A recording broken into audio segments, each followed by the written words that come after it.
When someone tells a story, they create an entire world.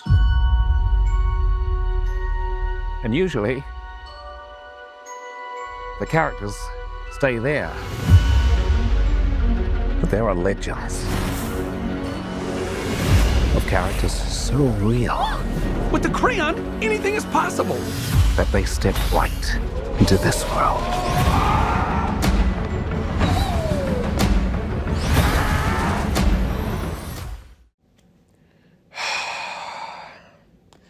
Harold and the Purple Crayon. Oh, shit. Okay. Need to try to get my mind set on this one. So, I heard about this movie about maybe a month or like a couple weeks before it was released. And I went, this looks exactly like the kids movies, the live action kids movies we've been getting for the past couple, now like decade now. All the way back to something like Smurfs. And if you're like me, I hated the Smurfs movie, that live action Smurfs movie. I hated it.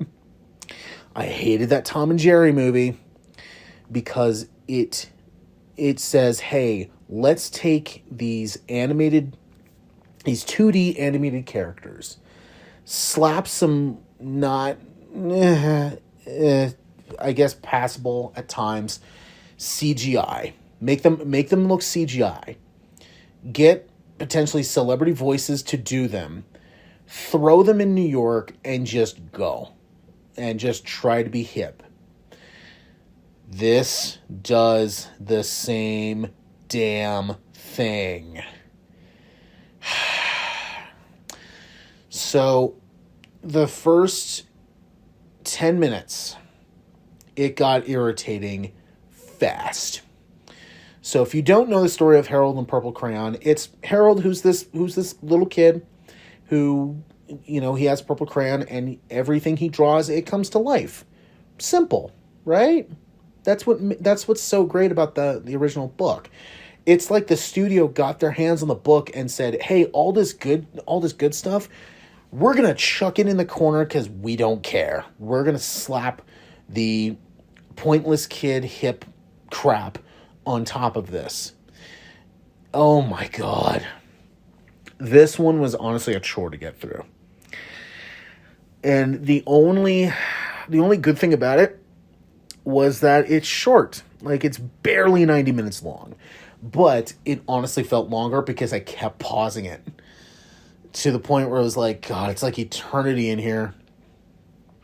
And, oh my God. So this is very much like the Smurfs, where they take a property and put them in New York and in live action and don't know what to do with it. So they just say, hey, let's just try to be hip. Let's have them go here.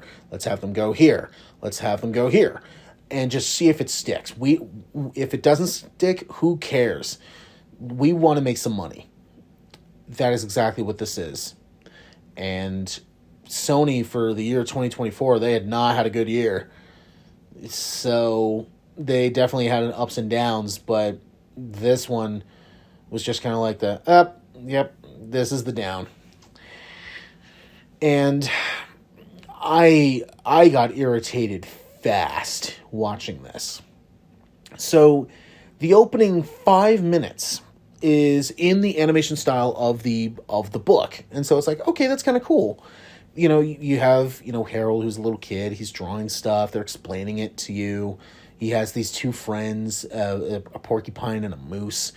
And then all of a sudden it jump cuts, and now he's grown up, and the narrator is gone, and Harold is like, where's the narrator?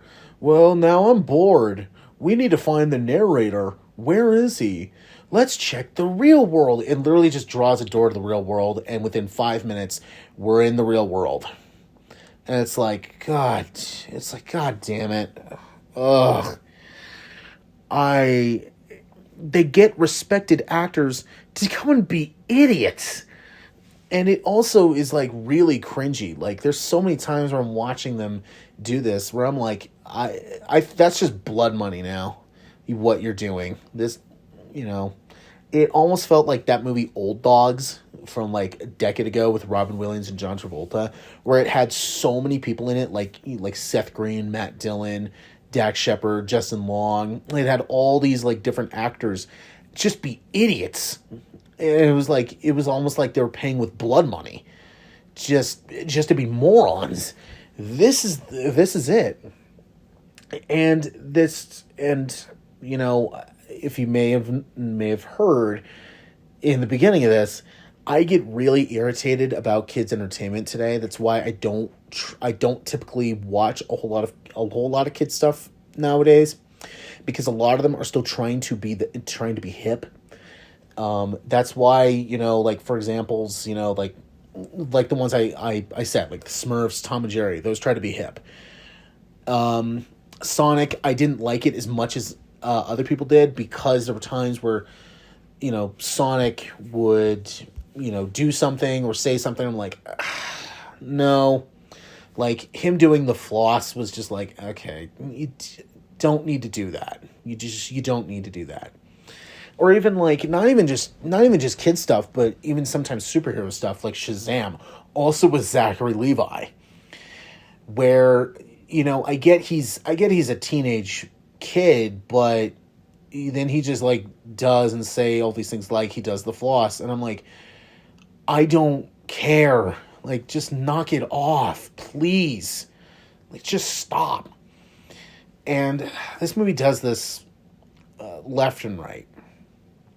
You know, even though, like, this is set in the real world, and every time when Harold draws something with his purple crayon and someone sees it and it comes to life, nobody questions it. It's like, what's the purple plane doing? Like, hey, I just saw this guy literally draw a purple plane, or he put propellers on a toy, not a toy, a convenience store, you know, helicopter machine, and I literally saw him draw it, and it just turned to real life, and it's like, that's just like a normal Wednesday. It's like, what? This makes no sense. And this also has Zooey Deschanel, who, you know, Levi runs into, and her kid is kind of like, oh no, we gotta bring him along, and she's like, no.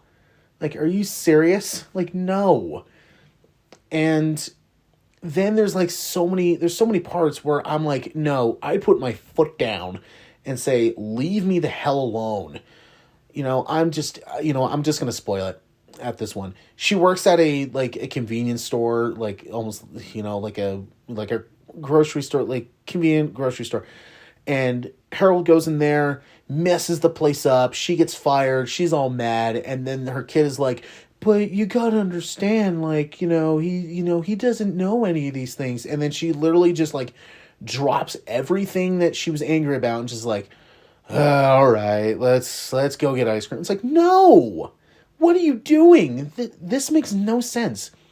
And you also have a forced villain in here who's played by Jermaine Clement, who, if you don't know him, he, you know, was in like Rio. He was the bad guy in Rio. He was also the crab from Moana. I can't remember the name, but he's just forced in here. Like, he plays an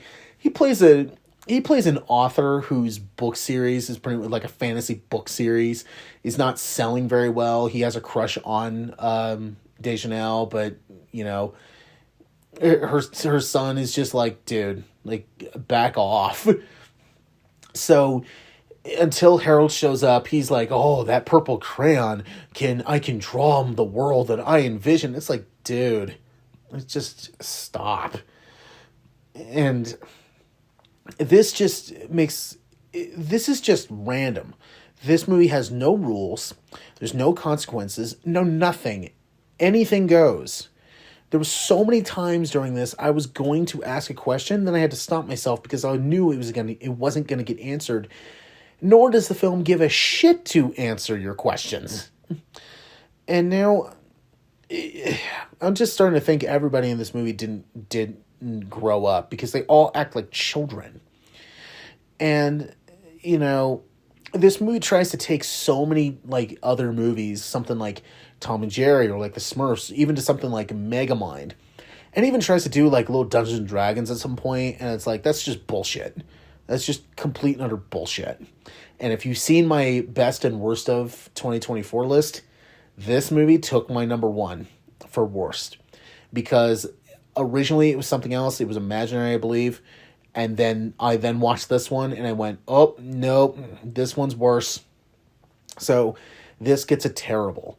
So if you have anything resembling a brain or decency for, you know, kids entertainment, you've seen good animated or kids movies, don't watch this one because this is just a paycheck.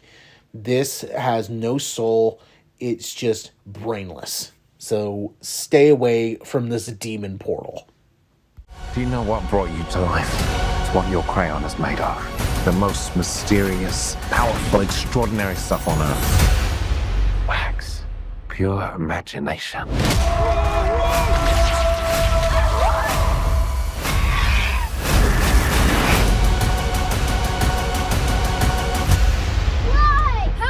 Okay, I am getting really good at this.